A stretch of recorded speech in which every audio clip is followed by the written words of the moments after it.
honestly, I knew going into the free agency period, it was going to be pretty crazy. In the beginning, it was a little bit of a waiting game. It was just a situation where you kind of had to be patient. But one thing about the Elks, though, the way that they made me feel from the very beginning, just how much they, appreciated my game and what they showed me and just being there for me, throughout the whole week. I was going through some things, back home with my family and stuff like that. So just for them just to be there with me the whole time, it was beautiful. Geroy, man, he's a hell of a guy, very, very determined to get certain things done. Just talking to the coaches, throughout the week, man, it was a great vibe. It was great, building some type of relationship to this point with them guys. And, I'm looking forward to it for the future. Betting on myself, honestly. I love Montreal and I'll never take anything from Montreal. I just know in Montreal, it was a lot of things I had to deal with, that nobody really wants excuses for. You know what I'm saying? Nobody cares about your quarterback. Nobody cares about what the offense. Only thing people care about is you making plays. And if you make the plays and you do the things that you need to do, the sky's the limit. And, for me, I've always been a confident player. I always know what I was capable of. It was just about having, coaches and a team believe in me and letting me play through my bumps and bruises until I got to, break out in my shell and do well. So I just think just being consistent, man, is key. Being consistent, being available, staying healthy, taking care of your body, it all plays a big part. And just honestly, at the end, it's just knowing that you're better than the person that's in front of you. I have all the confidence in the world of myself and my teammates. And I'm always going to bet on myself at the end of the day. Thank you, Gino. Appreciate it. Thank you. Jerry, go ahead. Eugene, first off, welcome to the fold here. Congratulations. Obviously, it's the past 10 days were probably a little bit up and down as the way they go. I hope you can hear me a little bit better than Dave. I know. Yeah. So first off, can I ask you if you're concerned at all coming to a team that has missed out on playoffs the last couple of years? I mean, you put up some big numbers in Montreal. Obviously, you hope to continue that trend, but is there any sort of leeriness just coming to a team that's maybe on the rise instead of on the way up as Montreal was? So for me personally, I look at my whole body of work and my whole career. So like when I first got to the CFL, when I first got here with the Montreal Alouettes, we were winning 3 games my first year, 2 games or 4 games my second year. So going into a situation where, it might have not have been as good before, it's nothing new to me. This is honestly, I embrace this type of situation because I know at this point in time, it's a lot of people that might doubt us. There's a lot of people that might, support us. But at the end of the day, man, it's all about the people that's in that locker room. It's about, playing for each other. It's about going out there and giving your all each and every day because you don't know when your last play is going to be.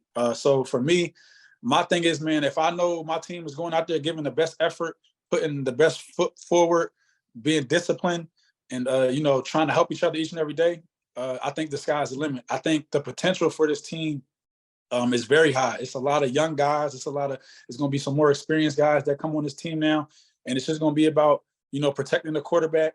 And honestly, for the quarterback, just to put it in the areas for the receivers that we got. We don't need perfect footballs. We're also, as receivers, we're going to be here to help that quarterback because at the end of the day, as long as we help the quarterback, we all going to look good. That's the best way you can do it. As long as you make your quarterback look good and help him and be the eraser for him sometimes, it's not going to be perfect. I think the sky is the limit. I appreciate that. I got to ask you about another thing, and I don't mean to make light of this, but it looks like you're getting out of Montreal at not a bad time. I mean, the ownership issue, the statements from the league, from the PA today, and this isn't the first time this issue has come up during your time there. How does that sort of thing, weigh on a player in at least the back of your mind? Well, first off, honestly, I hate it. I hate it for the Montreal, the team in the city. I hate it for just the CFL in general. it's a weird situation because to really understand it completely, you kind of got to be in it. But like you said, I've been in it before. In 2019, it was the same situation that kind of happened.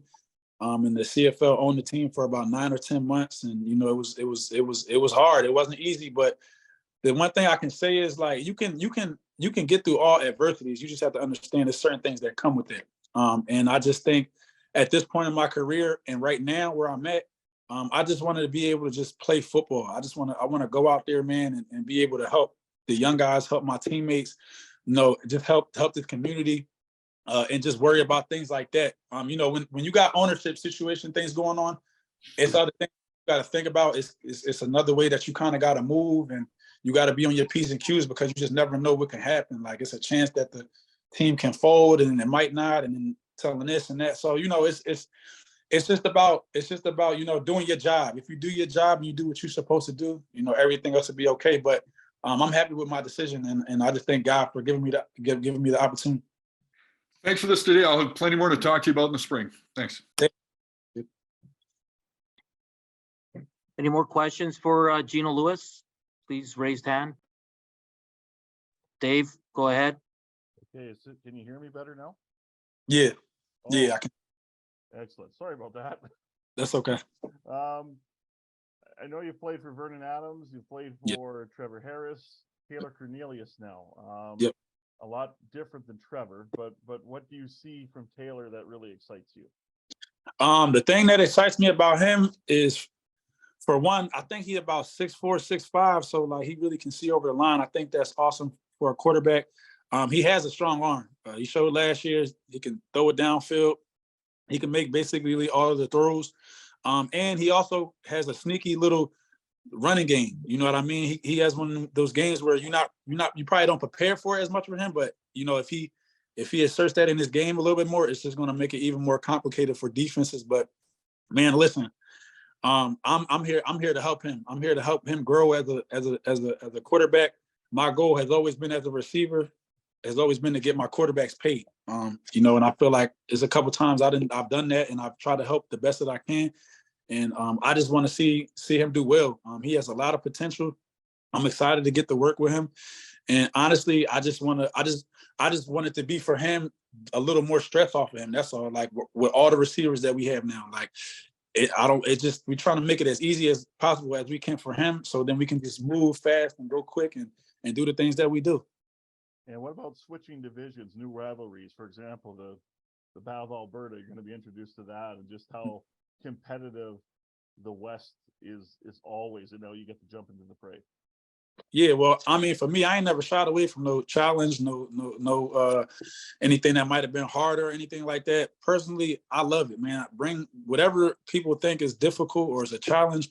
I have no problem in doing that because I've been through so much in my life that I think I'm built for these type of situations and these when it comes to the football field. And I just I'm excited to see the new rivalries, be in the West and just see the difference. I've been in the East my whole career, and I've always heard from other players, it's different in the East and in the West, and it's more competitive, and I'm ready for it all because honestly, the more people challenge me, the more I got to bring out of myself, and I got to keep getting better, and I got to keep grinding. So, like I said, I'm excited for it.